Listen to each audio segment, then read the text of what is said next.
Get out! All of you! I can read the riddle.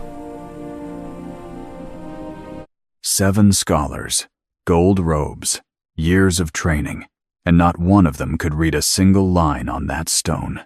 The Duke had been patient for 3 days. By the 4th morning, he was done being patient. He swept every scroll off the table, looked at the lead scholar, and said the words that emptied the room. Get out, all of you. That is when the silence came, the kind that sits heavy in old stone walls. And in that silence, from the corner of the library floor, a girl with charcoal smeared across her cheek and a scrubbing brush still in her hand slowly raised her eyes to the glowing stone on the table. She had been cleaning that floor for 2 hours. She had heard everything. And she had seen something on that stone that 7 brilliant men had walked right past. Her lips moved, just barely, just once. And Duke Jonathan Law turned around so fast his chair hit the floor. What she said in that moment did not just solve the riddle. It put both of them in the most dangerous position in the entire kingdom. And neither of them saw what was coming next. Welcome to Forbidden Secret Love Chronicles. If you're ready for more stories where the unexpected happens, where the forgotten rise, and where the underdogs turn the game around, hit that subscribe button right now. You don't want to miss what's coming next. Drop a comment below. Let me know where you're watching from and what's on your mind. Your thoughts are always welcome here. Don't forget to like, share, and hit that notification bell so you never miss a moment of the drama, the revenge, and the secrets waiting to be uncovered. Welcome to the family. Now, let's dive in. The fires in the Blackwood estate never went out. Not in winter, not in summer, not even on the nights when the rest of the kingdom slept peacefully, and the stars hung low over the moors like scattered salt on black cloth. The fires burned because the Duke demanded it. And what the Duke demanded, the estate provided without question, without delay, and without complaint. Lola Robson had learned that truth on her very first morning at Blackwood 3 years ago, when she had arrived at the servants' entrance with nothing but a worn canvas bag and a name she was desperately trying to make forgettable.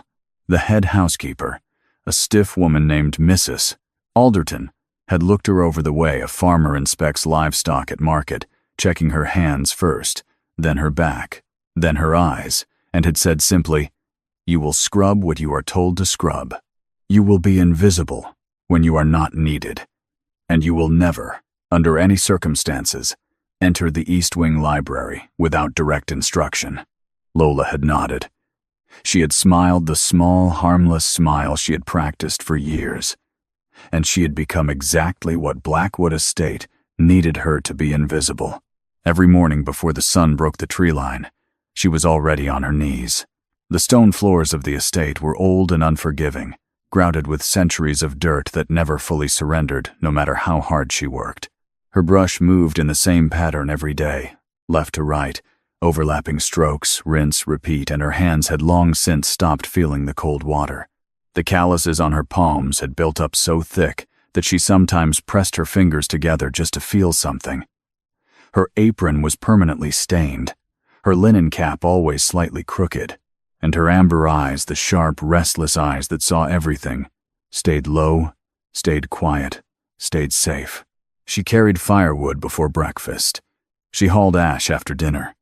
She polished boots she would never wear, and laundered linens she would never sleep in. She ate in the corner of the kitchen with the other lower servants, spooning whatever was left in the pot after the upper household had been fed, and she did it all without a single word that wasn't necessary. The other maids thought she was dull, a little slow perhaps. Corvina, the parlor maid who had a voice like a magpie and an opinion on everything, had once declared loudly at the servants' table that Lola Robson was the least interesting girl she had ever shared a kitchen with. Lola had looked up from her bowl, held Corvina's gaze for exactly 2 seconds, then looked back down at her food. Corvina had felt oddly unsettled for the rest of the evening, and hadn't been able to explain why. That was the thing about Lola. She was not dull. She was contained. There was a very significant difference, and it was a difference she could not afford to let anyone discover. Because Lola Robson had a mind like a trap, precise, patient, and impossible to escape once it had closed around a problem. She had known it since childhood. She had known it the way you know a fire is dangerous, not because someone told you, but because you had already felt the heat and understood instinctively that it could consume you whole if you were not careful. Her mind had already cost her family everything once. She was not going to let it cost her again. So she scrubbed floors, and she kept her eyes down, and she survived. Duke Jonathan Law had not slept properly in 11 days. Those who served him closely could trace the exact deterioration, the way the shadows beneath his eyes had deepened from gray to almost purple, the way his jaw had taken on a permanent locked quality, as though he were bracing for a blow that hadn't arrived yet, the way he moved through the estate's corridors in the evenings, like a man walking through his own nightmare. His dark hair, usually swept back with the precise carelessness of someone who did not need to try, had begun to show the evidence of hands run through it too many times. His black velvet coat, the heavy one with the silver embroidery at the cuffs, the one that made him look every inch. The nobleman he was had been thrown over a chair in the study and had not moved in 4 days. The scholars had arrived on a Tuesday, 7 of them, summoned from the most prestigious academic institutions the kingdom had to offer, each one traveling with a retinue of assistants and enough self-importance to fill the great hall twice over.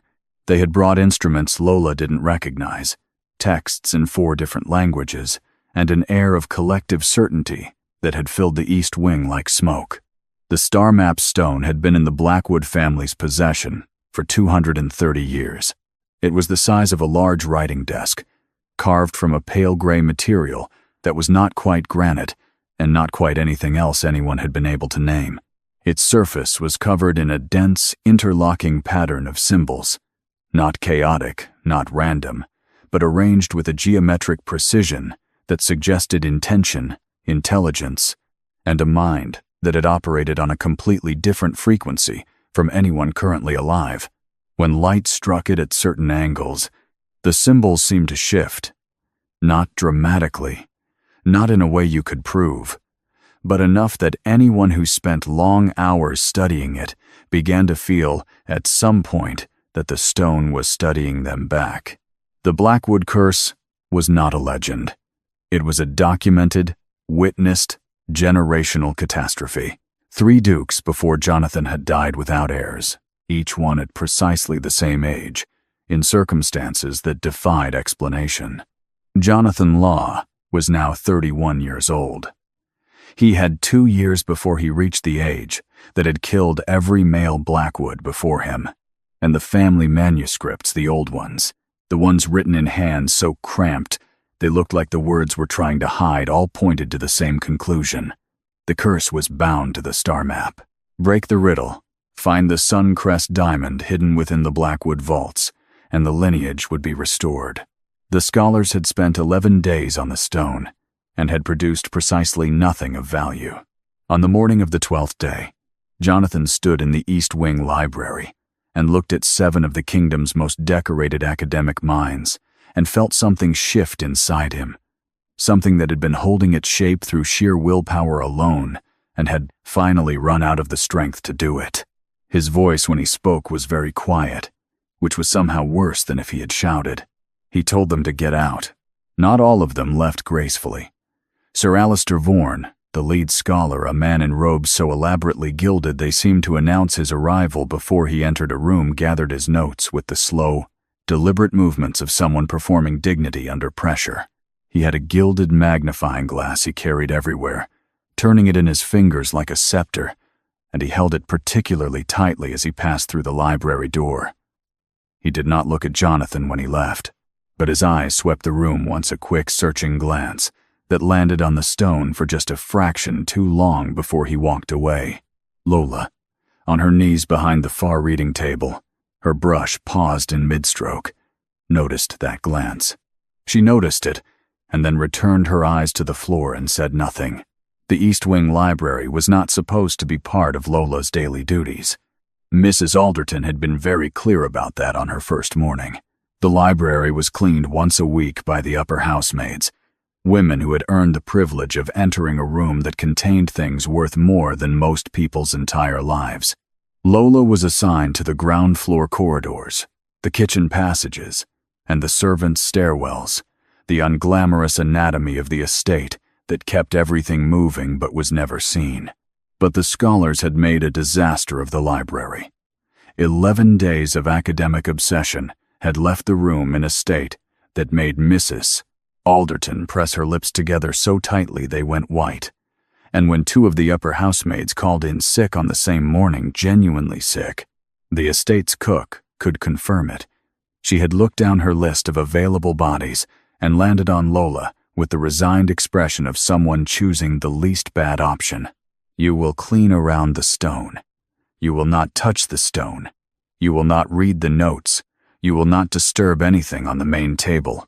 You will be finished before the scholars return after luncheon. Lola had nodded. She had taken her bucket and her brush, and she had gone to the East Wing Library for the first time in 3 years at Blackwood Estate. The room was extraordinary.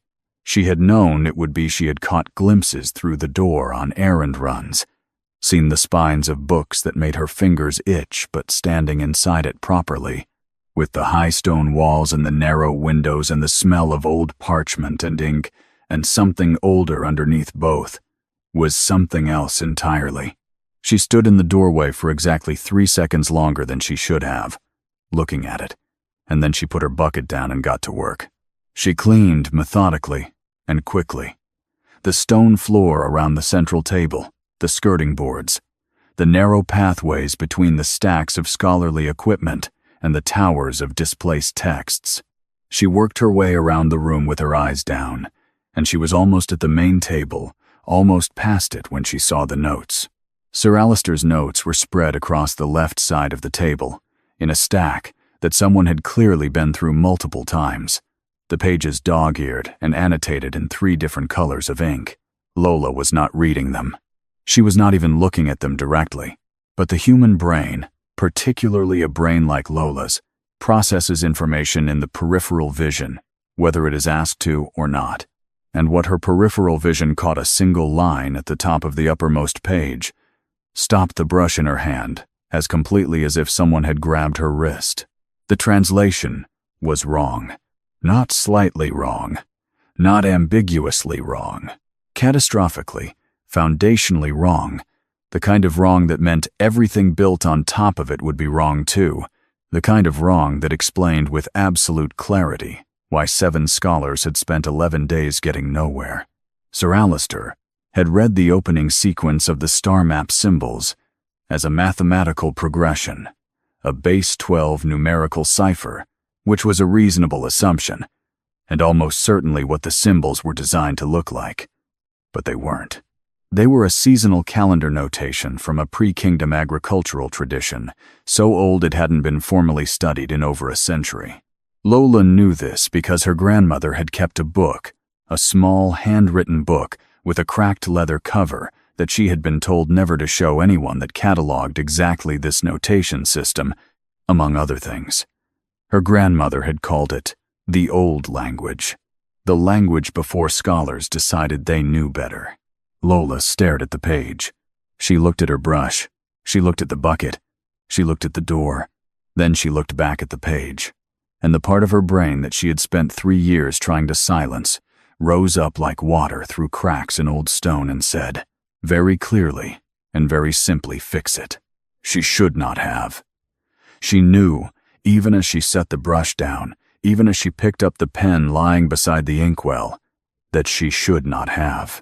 Every instinct that had kept her alive and safe and invisible for 3 years screamed at her to put the pen down, pick up the brush, and finish cleaning the floor. She fixed it anyway. 1 line. A small notation in the margin, barely larger than a thumbnail, correcting the foundational error and indicating the proper reference tradition. She wrote it in a hand as small and controlled as she could make it, set the pen back exactly where she had found it, picked up her brush, and finished the floor in silence. She was back in the kitchen passage with her bucket before the scholars returned from luncheon. She thought, perhaps foolishly, that it would end there, It did not end there. Sir Alister found the notation within an hour of returning to the library. Lola knew this because Corvina, who had the entire estate mapped in her ears, reported over the evening meal that there had been a significant disturbance in the East Wing raised voices, the sound of things being moved rapidly, and then a very long silence, followed by Sir Alister requesting an urgent audience with the Duke. Lola ate her supper. She kept her face completely still. She thought about the notation and whether the handwriting could be traced to her and concluded, with some relief, that she had disguised it enough. Probably. Almost certainly. The following morning, Mrs. Alderton came to find her before breakfast. She was taken upstairs, not to the library, to the Duke's private study, a room she had never entered, a room she had only seen in the abstract the way servants know the shapes of rooms they are not permitted to enter. It was smaller than she had imagined, darker. The walls were covered in maps, not decorative ones, but working maps, marked and annotated, and in several cases torn and reattached with evident frustration. There was a fireplace that was burning too hot for the time of year, and in front of it, standing with his back to her when she entered, was Jonathan Law. He did not turn around immediately. He let the silence sit in the room for long enough that a less composed person would have filled it with something unfortunate. Lola stood near the door with her hands folded in front of her apron and waited. When he turned, she kept her eyes at a respectful mid-distance, not at the floor, which would look like guilt, but not directly at his face, which would look like challenge. She had thought about this in the 30 seconds it had taken Mrs. Alderton to walk her to the door. She had thought about quite a lot of things in those 30 seconds. Jonathan Law looked at her the way she imagined he looked at the stone, like a problem he was not yet sure how to approach. He was taller than she had registered from a distance. The permanent tension in his jaw was more pronounced up close, and there were lines at the corners of his eyes that hadn't been there in the portrait hanging in the main hall, a portrait that must have been painted before the obsession had taken up residence in his face. He held up a single sheet of paper. Sir Alister's notes, with her marginal notation visible at the top. "One of my scholars informs me," Jonathan said, and his voice was measured, controlled, the voice of a man who had learned to keep everything inside him at precisely the right pressure, "that someone entered this library yesterday and corrected his foundational methodology. He is furious. He is also, if the adjustments made to his notation are accurate, entirely wrong about everything he has been doing for the past 11 days. A pause. "Mrs. Alderton informs me that the only additional person in the library yesterday was a scullery maid assigned to clean the floor." Lola said nothing. "I am going to ask you once," Jonathan said, "and I want the truth. Did you write that notation?" The room was very quiet. The fire crackled. Outside the window, a wind was moving through the estate grounds, and somewhere in the distance a door banged on its hinge. "Yes," Lola said.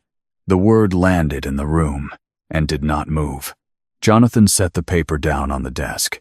He pulled the chair out from behind it and sat down, not in the manner of a man relaxing, but in the manner of a man deciding something. He looked at her for a long moment. Really looked, the way she had noticed almost no one in this estate had ever bothered to do, and then he said, "Sit down."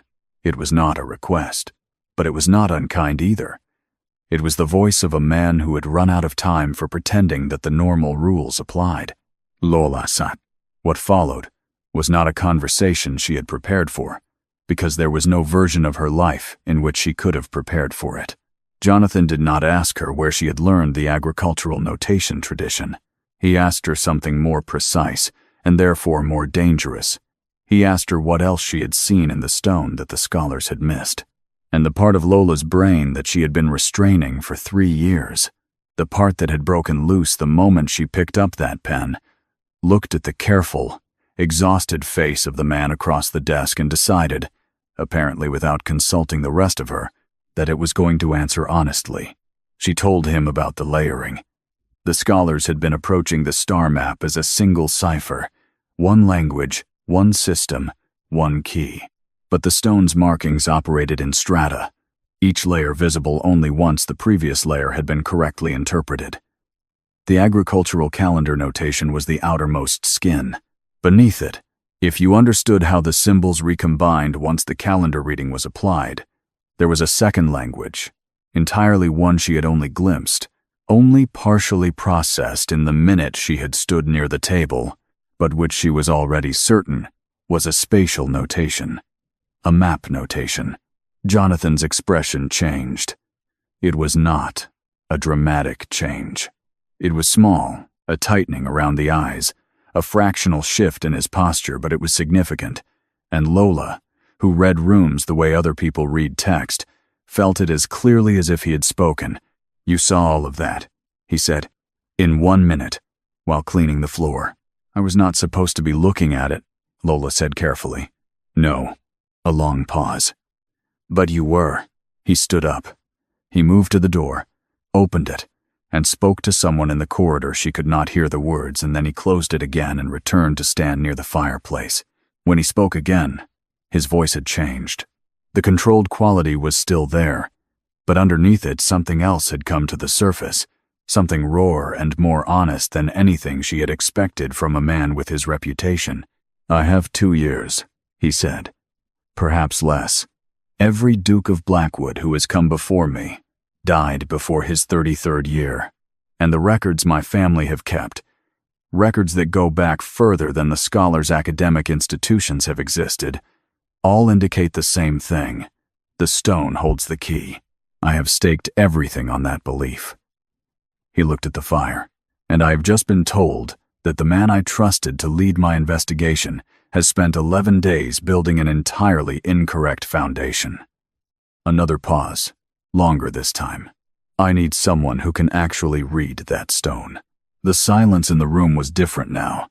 It had weight and direction. "I am a scullery maid," Lola said. "I am aware of what you are," Jonathan said. "I am asking what you can do." It was, she would think later, the most dangerous question anyone had ever asked her. Because the true answer, the full answer, the answer that included everything she was, and everything she came from, and everything that had been taken from her family, and hidden behind a convenient accusation of treason, was an answer that could either save her completely or destroy her entirely. She did not give him the full answer. Not yet. But she gave him enough. The star map's second layer took Lola 4 hours. Jonathan had cleared the East Wing library of every scholar, every assistant, and every piece of their equipment, stacking their notes and instruments in the corridor outside with the efficiency that suggested he had been waiting for an excuse to do it for some time. He had placed Lola at the central table with the stone directly before her, brought in fresh candles, and then stood at a careful distance close enough to observe, far enough not to crowd, and waited. Lola worked in silence.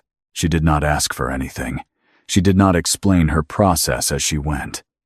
She moved around the stone the way she moved through the estate's rooms, quietly, methodically, her amber eyes moving across the surface with a focused intensity that was so different from her downstairs demeanor that if Corvina had been there to see it, she would likely have had nothing to say for the first time in her life. The agricultural calendar notation, once correctly applied, did exactly what Lola had suspected. The symbols restructured. The geometric patterns that had looked like decoration resolved into something purposeful: lines that intersected at specific points, arcs that described angles rather than ornament, a dense spatial language that was in many ways simpler than the outer layer, but required a completely different mode of reading. You could not approach it analytically. You had to hold it loosely. Let the relationships between symbols emerge rather than extracting them by force. It was, Lola thought, the kind of notation that was specifically designed to resist people who thought too hard, which explained, quite neatly, why 7 scholars had failed. By the time the candles had burned down to their midpoints, she had it. Not all of it. The stone had more layers still. She could feel their presence the way you feel a room behind a closed door, but enough. She traced the final configuration with one finger, not touching the surface but following the lines through the air above it, and then she straightened and turned to where Jonathan was standing. "There is a vault," she said. "Underground. The notation describes a subterranean structure accessed from within the estate grounds. The directions are encoded in the star positions, which I believe correspond to specific points on the estate's landscape." She looked at him steadily. "The stone is not the end of the riddle. It is the beginning of a path." Jonathan was very still. "The Blackwood Vaults," he said quietly, as though he were saying a name he had been afraid to say aloud. "The stone calls it the House of Eons," Lola said. "But yes, I believe that is what your family has been calling the vaults." He crossed the room in 4 strides and stood at the table beside her, looking at the stone with an expression that was equal parts relief and something more complicated, something that looked, in the candlelight, a great deal like wonder. He was close enough that she could see the silver thread in his coat, the ink stain on his right forefinger, the single deep line between his brows that had been carved there by months of desperate concentration. He turned his head and looked at her, and for the first time since she had entered his study that morning, he did not look like a man bracing for disappointment. "Who are you?" he asked. It was a quiet question. Genuine, not performative, the kind of question that deserved a real answer. "Lola Robson," she said. "I clean your floors." Something shifted in his expression, not quite a smile, not quite, but close to the territory where one might eventually exist. "Not anymore," he said.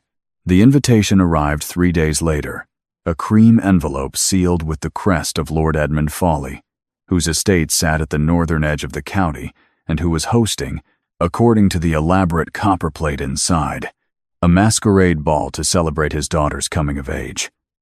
Half the notable families in the kingdom would be in attendance, including, intelligence suggested, a rival nobleman who had recently acquired an unusual manuscript, one that Jonathan had reason to believe contained the final contextual key needed to interpret the deepest layer of the star map. The problem was access. Jonathan could attend the ball without difficulty. Lola could not. Not as herself. Not in her current position. Not in a world where a scullery maid appearing at a noble gathering would create the kind of talk that destroyed reputations before breakfast the following morning. Jonathan solved the problem with the straightforward efficiency of a man who had decided that complications were obstacles and obstacles were to be removed. He had Lola brought to the Upper East sitting room, where a woman named Merritt Voss, a dressmaker of considerable skill and equally considerable discretion, brought in from the town on a closed carriage, was waiting with fabric and measuring tape. And the particular focused silence of someone paid very well not to ask questions. Lola stood in the center of the room and let herself be measured, and tried very hard not to think about what she was about to do. The gown, when it was finished 2 days later, was deep green Jonathan's instruction, apparently chosen because it was authoritative without being ostentatious, memorable without being conspicuous.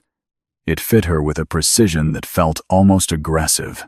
The mask was gilded at the edges, feathered, covering the upper half of her face entirely. Her dark hair was dressed high and pinned with a small piece of emerald that had come from somewhere. Lola decided not to investigate too closely. She looked in the glass that had been brought to the room for final adjustments, and the woman looking back at her was not unrecognizable exactly, but different in every way that the world used to categorize people. The posture was the same. The eyes were the same, amber and watchful above the gilded mask. But everything the world used to look past her had been replaced by everything the world used to look at someone, and the effect was so disorienting that she stood very still for a moment, just breathing. Jonathan came to collect her himself, which she had not expected. He stood in the doorway of the sitting room in formal black, a different coat from his daily wear, this one perfectly maintained, the silver embroidery, catching the lamplight, and he looked at her for a moment, with an expression she couldn't fully read through the mask, but which made something in her chest do something she firmly chose to categorize as irrelevant. "You will be introduced as Lady Corinne Ashby," he said, "a distant relation visiting from the northern counties. You are quiet by nature, and recently recovered from a slight illness, which will explain any unfamiliarity with current court gossip. He paused. Can you do this? Lola thought about 3 years of being invisible in a house full of people. She thought about the careful performance of smallness she had maintained every single day since she arrived at Blackwood. I have been pretending to be someone I am not for considerably longer than one evening, she said. Jonathan looked at her for a moment. Then he offered his arm.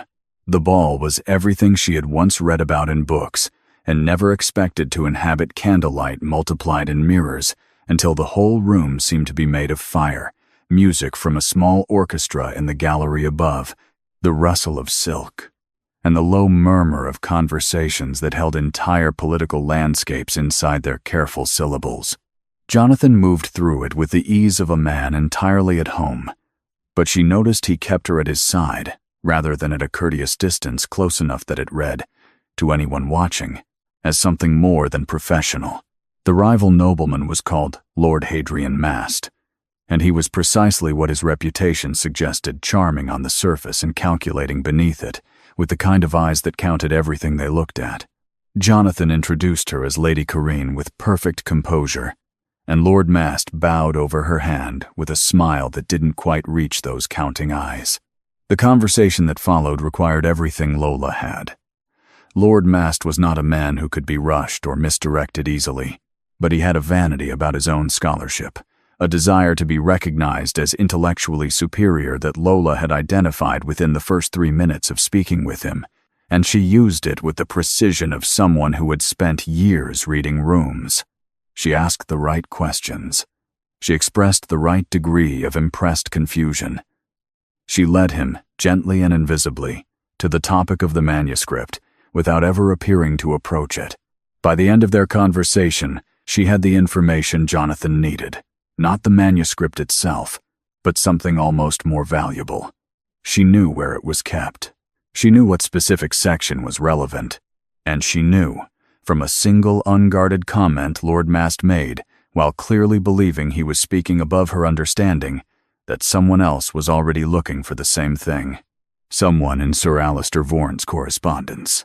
She held that knowledge quietly against her chest for the rest of the evening, wearing it under the green gown like a second skin, and when Jonathan finally guided her out through the main doors into the cold night air and the carriage was brought round, she waited until they were moving before she told him what she had learned. He listened without interrupting. When she finished, the carriage was quiet for a long moment, the only sound, the wheels on the road, and the horse's breath in the cold. "Alister," he said, and there was something in the way he said it, flat, heavy, that suggested this was a name he had trusted, once. "I cannot be certain," Lola said carefully. "Not yet. No." He looked out the window at the dark countryside passing. "But you will be." She looked at him in profile. The jaw, the tension, the weight of a man carrying a countdown inside his chest, and she thought about the notebook her grandmother had kept, the one with the cracked leather cover, and the name written on the inside front page in her grandmother's small, precise hand. A name that was also her name, her real name, the name she had buried in the same place she had buried everything else that made her dangerous. She did not say it aloud. Not yet. But for the first time in 3 years, she thought about what it might feel like to stop hiding. If you've made it this far, then you already know this is not just a story. It is the kind of story that stays with you. Drop a comment below. Tell me what you think Lola is hiding. I read every single one, and I would love to hear your voice. Like, share, and hit that notification bell, because the secrets are only just beginning to surface. Welcome to the family. The letter was not hidden well enough. That was the thing Lola kept returning to afterward. Not the content of it, not the implications, not even the cold, sick feeling that had settled in her stomach the moment she understood what she was reading.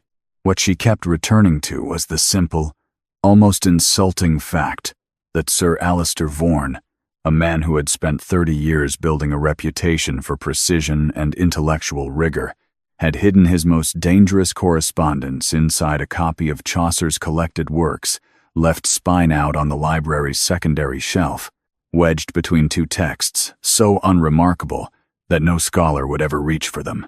He had hidden it where a servant would find it, because servants, in Sir Alister's estimation, could not read. Lola had been returning a set of ink bottles to the library's supply cabinet. A small errand, a nothing task, the kind of thing that required her to pass the secondary shelf when the corner of folded paper caught her eye, not the paper itself, the seal. A small wax impression, cracked along one edge where the fold had broken it, bearing a mark she had seen once before in her grandmother's notebook, the sigil of a rival house that had been quietly stripped of its titles 40 years ago and had never, as far as the official record was concerned, recovered. As far as the official record was concerned. She stood in the library for a moment that felt considerably longer than it was, the ink bottles still in her hands, and then she set them down on the nearest surface, took the letter from the shelf, and read it. It took her less than 2 minutes.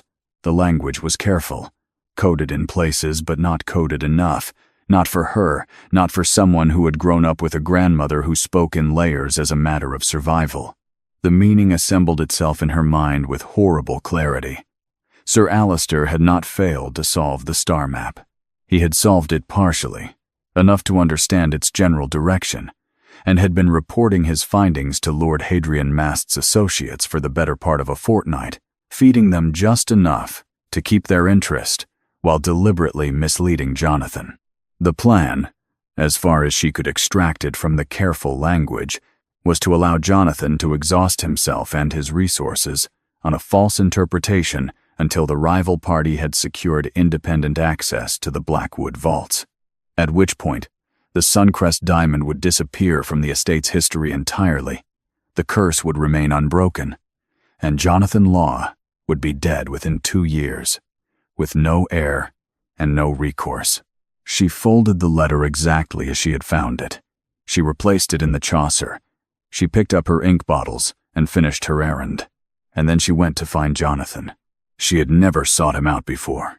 In the weeks since the study, since the library, since the ball, their interactions had taken on a particular pattern he summoned. She came, they worked, she returned to her duties. It was a system that preserved the appearance of normalcy for the rest of the household, which Lola understood was necessary and which she had accepted without comment. But necessity had its own timetable, and right now necessity was pushing hard in one direction. She found him in the estate's eastern courtyard, standing over a surveying map spread across a stone mounting block, comparing it against a handwritten chart she recognized as her own transcription of the star map's second layer. He looked up when she appeared in the courtyard entrance, and something in her expression must have communicated the urgency because he straightened immediately. She told him about the letter. She told him precisely, in sequence, without editorializing. She had learned, in the weeks of working beside him, that Jonathan Law processed information best when it was delivered cleanly and completely, that he did not need her interpretation until he had the facts, and that he was, underneath the weight and the tension, an exceptionally sharp thinker when given the material to work with. When she finished, the courtyard was very quiet. Jonathan looked down at the surveying map. His right hand was resting flat on its surface, and she watched the fingers press down slowly, as though he were steadying himself against something physical. "How long?" he said finally, and his voice had the particular quality of something held very tightly. "Has he been in this house?" "He arrived with the others," Lola said. 17 days ago. 17 days. A pause. "And in 17 days, he has been feeding everything we know to Mast's people." "Not everything," Lola said carefully. "The letter suggests he does not have the second layer. He knows the stone has a second layer. He notes its existence, but he does not have the reading. He was not in the library when I worked the stone." Jonathan looked up at her then, and there was something in his expression she had not seen before, something that was gratitude, but also more than gratitude, something that sat in the same neighborhood as relief, but carried a different weight entirely. "Then we are still ahead of them," he said. "For now," Lola said. "But if he reports the ball, Lord Mast will know we are looking for the manuscript context. He will move faster." Jonathan was already folding the surveying map. Then, so will we. They went down on a Thursday, in the hour before dawn, when the estate was at its quietest, and the sky outside was the particular deep blue that exists for only a short time between true night and the first gray suggestion of morning. Jonathan had spent 2 days preparing gathering specific tools, studying Lola's transcription of the spatial notation until he could follow its directions without consulting the page, arranging for Mrs. Alderton to believe that Lola had been assigned to the far cellar storage for the morning. The preparations were careful and thorough, and Lola had watched them with the part of her mind that was always assessing, always cataloging, always noting what the person in front of her understood and what they did not. What Jonathan did not understand, what she had not yet told him, was that the path described in the stone's second layer did not end at the vault entrance. It described a sequence of passages, each one sealed by a mechanism that the stone's notation indicated required specific knowledge to navigate. Not physical strength, not tools, knowledge. The kind of knowledge that was passed down in families, not taught in institutions. The kind of knowledge that was recorded in small, handwritten notebooks with cracked leather covers. She had her grandmother's book in the inner pocket of her working dress. She had carried it there for 3 years, against her skin, in the same way other people carried prayers. The entrance to the subterranean passages was beneath the estate's oldest outbuilding, a stone structure at the far edge of the grounds that the household called the Old Press and used for storing broken equipment. The floor, beneath 2 generations of accumulated debris, concealed a trapdoor so well integrated into the stonework that only the spatial notation's precise measurements could locate it. Jonathan found it within 20 minutes of beginning the search, exactly where the notation said it would be. And when he looked up at Lola from his position on the floor, with the kind of expression that said he was still adjusting to the experience of things working, she felt something warm and complicated move through her chest that she chose again to categorize as irrelevant. The passage below was narrow. The stone walls were old in a way that was different from the estate's age older, predating the Blackwood family's tenure entirely, built by hands that had worked to a different standard and a different purpose. The air was cold and carried a mineral smell, clean in the way that things are clean when no living thing has disturbed them in a very long time. Jonathan went first with the lantern, and Lola followed with the notation in her memory and her grandmother's book pressed against her ribs. The first mechanism was a door, or what looked like a door, a stone slab, set into the passage wall, its surface covered in the same layered symbol system as the star map, its edges sealed without visible hinge or handle. There was a recessed panel at its center, circular, divided into 12 segments, each one bearing a symbol from the agricultural calendar notation. Jonathan held the lantern close and studied it. After a moment, he reached for the panel. "No," Lola said quietly. He stopped. "It is not a combination," she said, moving past him to stand before the panel. "It is a test of reading. The segments need to be read in seasonal order, beginning not with the first month, but with the first harvest. The calendar starts at a different point than the one scholars use." She looked at the symbols. "If you press them in the wrong order, I believe the passage seals entirely." A pause behind her. "How do you know that?" Jonathan said. It was not quite a question. "I know the notation," Lola said, which was true, and was also not the full answer. And they both understood both of these things simultaneously. She pressed the segments in the correct sequence. 7 of them, the harvest months of the old calendar, and the stone slab moved inward without sound, swinging on a mechanism so precisely engineered that it felt modern, felt impossible, felt like something built by people who were operating 1,000 years ahead of what the history books allowed. The second trial came an hour deeper into the passage, when the floor simply ended. Not a pit, or not only a pit, a chamber, wide and low-ceilinged, its floor 6 feet below the passage's level, its surface covered in a grid of raised stone squares, some of which were clearly stable and some of which were clearly not. The lantern light showed where the unstable ones had given way in very previous attempts to cross, their broken edges pale against the chamber floor far below. There was no notation for this one. Nothing in the star map's layers described it directly. Lola stood at the edge and looked at the grid and felt the old familiar sensation of a puzzle pressing against the inside of her skull, demanding to be let in. Jonathan stood beside her, close in the narrow space.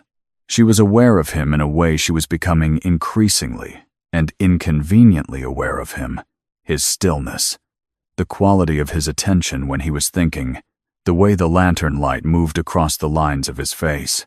The stable squares, she said, studying the grid. Look at their surface markings, not symbols texture, the ones with a crosshatch pattern. They correspond to the star positions in the notation's third layer, the one I have not fully worked yet, but the pattern is consistent with a navigational grid. She looked at it for another moment. I need to think. Take whatever time you need, Jonathan said, and the simplicity of it, no impatience, no pressure, just the clean confidence that she would find the answer, did something to her composure that she had to work hard to conceal. She found the path. It took 11 minutes and required crossing 18 of the 36 squares in a route that looked random but followed a logic so precise it was almost beautiful once you saw it. She went first, because she had the logic, and he had the lantern, and they had agreed without discussing it, that this was the right division of responsibility. He followed her step for step across the chamber, placing his feet exactly where she had placed hers, and when they reached the far side and the passage resumed, he released a breath that told her he had been holding it for the entirety of the crossing. You are remarkable, he said, quietly, and not in the tone of a compliment, but in the tone of a plain statement of observed fact, which was somehow considerably more affecting. Lola kept walking. We should keep moving, she said.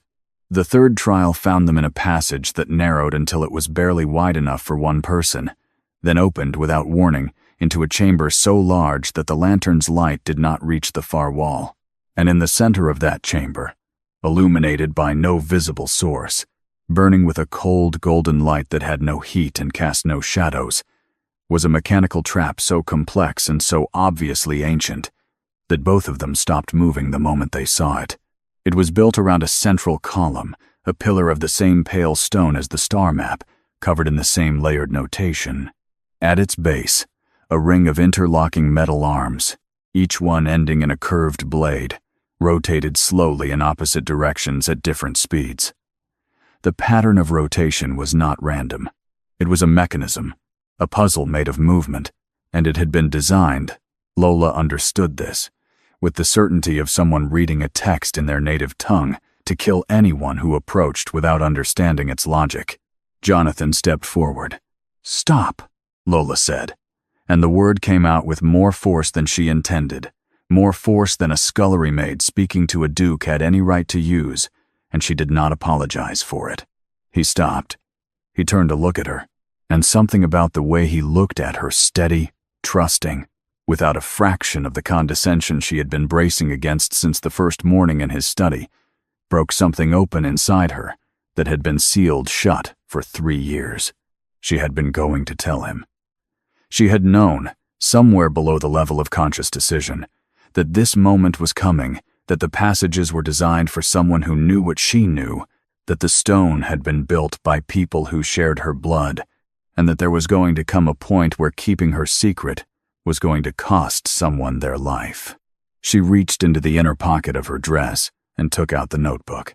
My grandmother's name, she said, and her voice was steady, which surprised her, was Edith Robson. Before that, she was Edith Caro. And before that, before the treason charges that destroyed everything and forced what remained of the family into hiding, her family's name was the name carved into the foundation stone of this estate. She held the notebook out so he could see the inside front cover, where her grandmother's precise hand had written, in ink faded to brown with age, the words, "Built by the hand of Caro, for the keeping of the kingdom's heart." Jonathan looked at the notebook. Then he looked at her. "The Royal Architects," he said. "Not a question. A recognition." "The charges were fabricated," Lola said. "The family was framed by people who wanted the vault secrets and needed the architects removed to get them. Everything my family built, everything they knew, everything they recorded, it was supposed to disappear with them." She held the notebook steady. It did not disappear. It came down through the women, quietly, in books like this one, because no one thought to watch what the women were carrying. The chamber was very quiet around them. The golden light from the column moved slowly, and the metal arms of the mechanism continued their patient, deadly rotation. Jonathan looked at her for a long moment, and in his expression was something she had not expected, not shock, not the careful recalibration of a man adjusting his assessment of someone he had misjudged. What was in his expression was something that looked remarkably like relief. The relief of a man who had known something was incomplete and had just found the missing piece. "I told you," he said quietly, "that I did not hire you by accident." The words landed in the chamber and did not echo. "You knew," she said. "I knew your family's name was connected to this estate. I knew a Robson would be able to read what no one else could. I had been looking for years." A pause. "I did not know it would be you." He said the last 4 words differently from the rest. Quieter, more careful, in the way that people speak when they are being precise about something that matters. "I did not know what you would be." Lola looked at the mechanism. She looked at the notebook in her hands. She looked at the column of pale stone, with its layered notation burning cold gold in the dark. "The final mechanism," she said, because they were still in danger and there was still work to do, and she was Lola Robson, and she had never in her life let feeling interfere with function. "The notation describes it in the 3rd layer. I have been working it in my memory since we entered the passage." She opened the notebook to the last recorded page. "It requires a Caro reading a specific sequence of the star notation that my family developed, and that is not recorded anywhere outside this book. And it requires something else." She looked at the rotating blades. "It requires someone to step into the mechanism's path." The silence stretched. "Not into the blades," she said quickly, reading his expression. "Into the 1st ring. There is a standing position at the mechanism center here. Look." She showed him the notation, her finger tracing the relevant passage. "The mechanism was designed to test intent. Pure intent, the notation says. Someone who approaches not to take, but to restore. The arms will not close on someone who enters correctly and stands at the center." A pause. "But if the intent is wrong, they will." "And you intend to be the one who enters," Jonathan said. "I am the one who can read the approach sequence," Lola said. "And I am the one whose family built it. If anyone's intent qualifies." "No," Jonathan said. It was very quiet when he said it, and then he reached out and took the notebook from her hands with a gentleness that was completely at odds with the word he had just spoken. And he looked at the approach sequence, and he looked at the mechanism, and he said, "Show me the reading. Jonathan, show me the reading," he said again, and his voice was the voice of a man who had made a decision that was not negotiable, not because he was a duke, and not because he had authority over her, but because the decision came from somewhere deeper than rank, somewhere that had nothing to do with the world above them, and everything to do with the 2 of them standing in the dark, with the golden light and the turning blades and all the things that had not yet been said. Lola showed him the reading. She showed him the approach sequence, the precise placement of each step, the specific orientation required at the mechanism's center. She explained the notation with the same quiet precision she used for everything, and he listened with the focused attention he brought to everything she said. And when she had finished, he handed the notebook back to her. "Stay here," he said. She watched him enter the mechanism. She had read the notation correctly, she knew she had. She was certain but certainty, and watching the man walk between turning blades were 2 entirely different experiences, and the distance between them was something she felt in every part of herself simultaneously. He moved exactly as she had described. He placed each step exactly where the sequence required. The blades continued their rotation, and they did not close. And he reached the center column and placed both hands on its surface, and stood there, in the cold gold light, and looked at Lola across the turning arms. "Now," he said. She read the sequence aloud. Her voice did not shake. She read it from the notebook in her grandmother's handwriting, the old notation, the language. Before scholars, the language her family had spoken for generations and hidden in plain sight and carried through disaster and disgrace and decades of imposed invisibility. The column responded, not dramatically, not with the theatrical violence of stories. It responded the way true mechanisms respond, when correctly operated smoothly, precisely, with the calm authority of something that has been waiting a very long time to work as intended. The golden light intensified and then shifted, moving outward through channels in the floor that had been invisible until that moment, illuminating a door in the chamber's far wall that had not been visible before. The blades slowed and then stopped, and somewhere deep in the stone above them, in the estate they had left before dawn, something that had been binding the Blackwood bloodline for 200 years came undone. Jonathan walked out of the mechanism, the same way he had walked in, with the careful, deliberate steps of a man who understood that precision mattered, and he came to stand before Lola, and she was aware that she was still holding the notebook and that her hands were not entirely steady anymore. "It worked," he said. "It worked," she agreed.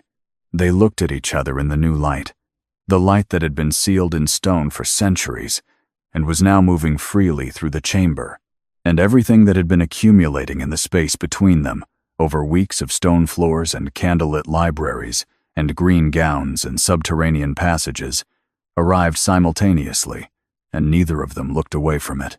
The door in the far wall opened into the vault of eons. The Suncrest diamond was there, resting in a housing at the vault center that had been built for it, with the same extraordinary precision as everything else. The Caro architects had constructed a housing shaped to hold not just the stone, but the light it cast, which was warm and amber, and moved through the vault like a living thing the moment the seal was broken. Lola stood at the vault's entrance and looked at it and thought about her grandmother. She thought about the notebook and the cracked cover and the name written inside it, and she thought about what it meant, that the thing her family had been protecting for generations was finally in the hands of someone who deserved it. Jonathan stood beside her. After a long moment, he said, "Your family built this." "Yes." "Your family was destroyed for protecting it." "Yes." Another pause. "That will not stand." She looked at him. "The Caro name will be restored," he said. "I have the documentation. The original treason charges were contested at the time, and those records exist. It will take work. It will take time, but it will be done." He looked at the diamond, then back at her. "And Lola Robson will not be returning to the scullery. I am not certain I am suited to much else after 3 years," she said, and there was the smallest edge of something in her voice that was not quite humor but was in the same vicinity. "You are suited," Jonathan said, and there was nothing in his voice but complete and quiet conviction. "For precisely this, for all of this, the estate's history, the vaults, the stone. None of it is something I can manage without someone who can read what I cannot." A pause. "I am not asking you to be my employee." Lola waited. "I am asking you to be my partner," he said. "In all the ways that means anything." The vault was warm around them, the amber light moving slowly across ancient stone. Outside, above them, the sun was rising over Blackwood Estate for the first time in a morning that did not carry a curse in its air. Lola looked at the man beside her, the difficult, exhausted, unexpectedly honest man who had looked at her and actually seen her, who had followed her into the dark without hesitation, who had asked who she was, not as a challenge, but as a genuine question, and she thought about all the years she had spent making herself small and quiet and forgettable. She thought she was done with that. "You should know," she said, "that I am not easy to manage. "I have noticed," Jonathan said. And this time, finally, the thing that had been almost a smile in the candlelight of the East Wing Library arrived completely. Lola looked at the diamond. She looked at the vault her family had built. She looked at the notebook in her hands, her grandmother's words, her family's legacy, the language that had survived everything. "Then we have an agreement," she said. "If you stayed until the very end of this story, then you already know you are exactly the kind of person this channel was built for." Lola started on her knees, scrubbing a floor that was never going to be clean enough for the people who walked on it. She carried a name that the world had buried, a mind that the world had tried to silence, and a truth that had been waiting 200 years for the right moment to surface. And she did not just survive, she became the person the whole story had been moving toward from the very beginning. If this story meant something to you tonight, if Lola's journey touched something real, then do something simple. Hit that like button. It takes 1 second, and it means everything to a channel that is trying to bring you more stories like this one. Share it with someone who needs to be reminded that being overlooked is not the same as being powerless. Someone who is carrying something quietly and has not yet found the moment to let it out. And if you are not yet part of this family, subscribe to Forbidden Secret Love Chronicles right now, because the next story is already waiting, and it carries the same promise this one did, that the forgotten ones always have the most extraordinary secrets. Drop a comment below. Tell me where you are watching from. Tell me what part of Lola's story stayed with you. I read every single word you leave here, and your voice matters in this space. Like, share, hit that notification bell, and never miss a moment of the drama, the truth, and the love that nobody saw coming. Welcome to the family. We are so glad you are here.